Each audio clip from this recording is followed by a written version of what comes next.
東區助理小販管理主任。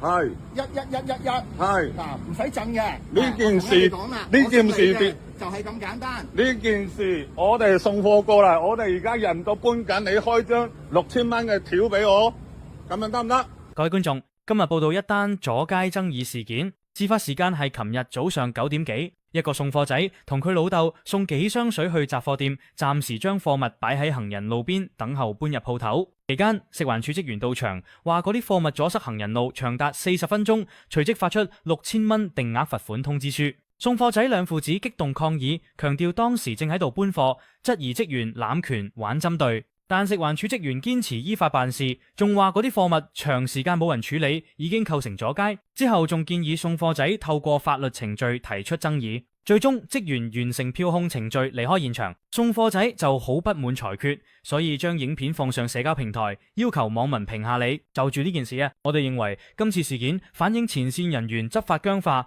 無視市民實際情況。送貨仔為生計奔波，短暫擺放貨物，但係就俾你哋重罰6000蚊，真係好唔公平噶。而且當時有人搬緊貨走，唔係長期阻街，你一埋嚟就票控，就顯示你哋好不近人情。唔講咁多，即刻睇片。睇下送貨仔當時有幾嬲，攞出你個 number 同埋名，寫咗個例，你都係。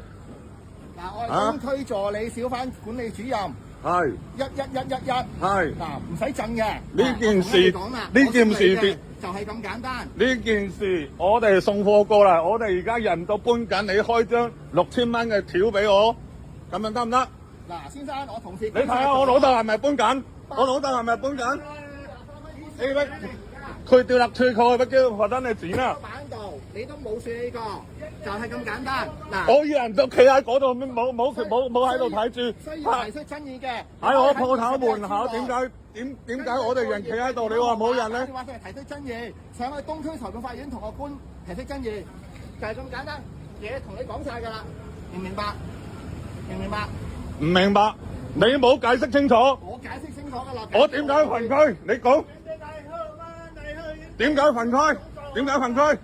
頭先冇人，我哋搬緊嘢，你話我哋阻街。幾觀察你，係啦。你都有呢度有幾闊？呢條行人路3米都冇。你堆貨擺喺度，1米幾米？係啊，你由8點23分去到而家，去到9點04分，都未處理㗎，就係咁簡單，啱唔啱啊？咁你係咪對公眾？